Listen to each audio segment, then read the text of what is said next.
Hello, it's Matthew here from the Nations of Sanity project. I'm just doing a short video on the concept of self-ownership.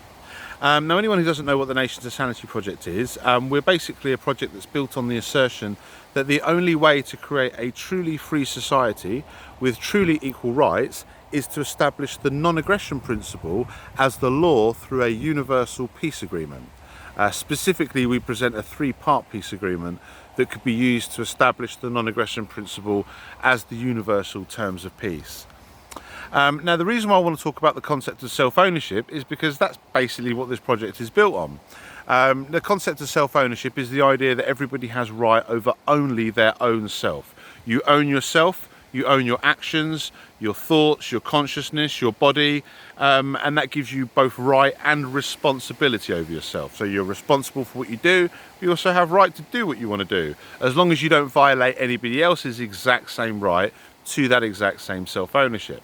And then the non-aggression principle is just the self-evident morality that comes from that concept. If you own yourself, then it is objectively immoral for anybody to initiate force against you. Now, the non-aggression principle is not a pacifist principle. It does allow for the use of force to protect self-ownership, so you can use force to defend yourself and you can use force to defend others. It just strictly prohibits the initiation of force against peaceful people.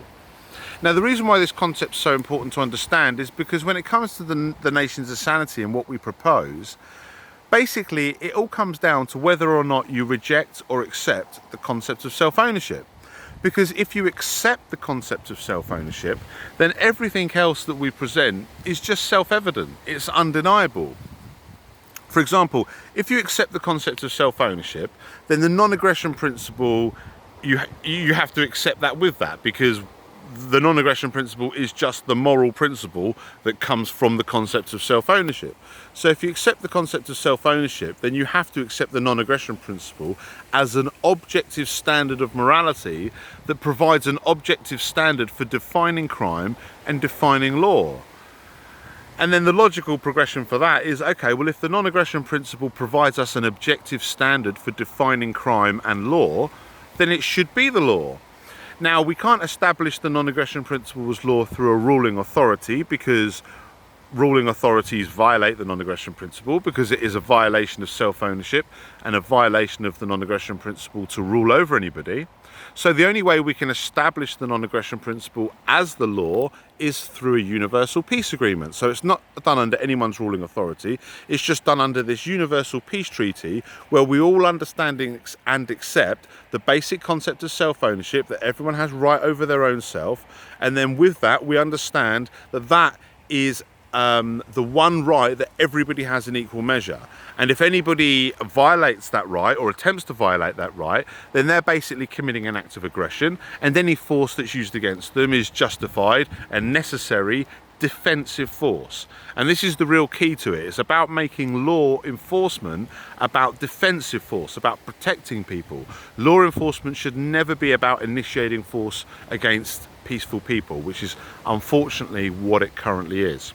So yeah, so that's basically it. Either you accept this concept of self-ownership, that everyone has right over themselves, in which case you have to accept the non-aggression principle as an objective standard of universal morality, and then you kind of have to accept the basic logic that says that the non-aggression principle should be the only law that is enforced with force against everybody. And then if you're not violating the non-aggression principle, then you should be free to do what you want and exercise your self-ownership to live the life how you choose. As long as you're not harming others, or at least threatening or attempting to harm others, then there is no reason why anybody should interfere with what you're doing. So yeah, so once you understand this concept and you understand the non-aggression principle, then you basically understand freedom and you understand rights, and you understand that the only way that we can have equal rights and freedom is to establish the non-aggression principle as the law through our three-part peace agreement. So if you want any more information on this, please visit thenationsofsanity.com or this YouTube channel for more content, or just contact me if you have any questions whatsoever, because I think this is a very important subject that would really help change the world for the better, and we just need to make it part of a larger conversation. Thank you.